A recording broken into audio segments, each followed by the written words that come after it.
Breaking news చూస్తున్నాం. ఓటుకు note కేసులో రేవంత్ అండ్ టీమ్ ను 3వ రోజు కస్టడీలోకి తీసుకున్నారు ఏసీబీ అధికారులు. సిట్ ఆఫీస్ నుంచి వైద్య పరీక్షల కోసం ఉస్మానియా హాస్పిటల్ కు తరలించారు.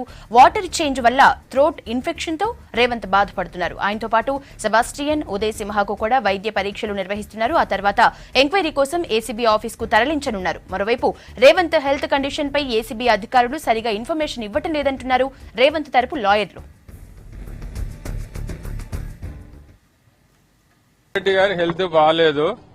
లాస్ట్ 2 డేస్ నుంచి అతను ఎస్ఐటి పోలీస్ అధికారుల దగ్గర ఉన్నాడు. అతనికి మినిమం ఫెసిలిటీస్ కూడా వాళ్ళు ప్రొవైడ్ చేయట్లేదు.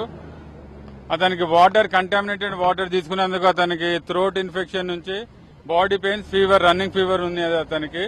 మేము డాక్టర్ని కూడా ఇక్కడ రిక్వెస్ట్ చేశాము. డాక్టర్ని కూడా నిన్న ప్రొవైడ్ చేయలేదు. అతని ప్రతి క్వశ్చన్ కి ఆన్సర్ చెప్పడం ప్రాబ్లం అవుతుంది. కంటిన్యూస్ గా కూర్చోవడం అన్ఈజీగా ఫీల్ అవుతున్నాడు అతను. అతనికి సరైన వైద్య సహాయం అందించాలి. అతనికి ఇప్పుడు ఉస్మానియా హాస్పిటల్ కి పట్టుకెళ్లారు అతని. అక్కడ పరిస్థితి ఇంకా మాకు ఏ అప్డేట్స్ కూడా లేవు. పోలీసు వాళ్ళు కూడా మాకు ఏమీ ఇన్ఫర్మేషన్ ఇవ్వలేదు అతని హాస్పిటల్ పట్టుకెళ్తున్నట్టు. మేము ఇక్కడ అతని కోసం వెయిట్ చేస్తున్నాము. ఆహారంలో చాలా కొద్దిగానే తీసుకున్నాడు. అక్కడ సరైన ఫుడ్ కూడా ప్రొవైడ్ చేయట్లేదు అతనికి. ఆఫీసర్ దాని గురించి ఏం సమాధానం లేదు. మేము వాళ్ళని రిక్వెస్ట్ చేశాం, సార్ మీరు ఇక్కడనే ఏసీబీ ఆఫీస్ లో పెట్టుకోండి, కొద్దిగా కంఫర్టబుల్ గా ఉంటాడు, అతని హెల్త్ బాగాలేదు కదంటే లేదు మేము ఎస్ఐటి ఆఫీస్ కే పట్టుకెళ్తామని అతన్ని ఎస్ఐటి ఆఫీస్ కే పట్టుకెళ్లారు. అతను స్పెషల్ కేటగిరీ ప్రిజనర్ అండి.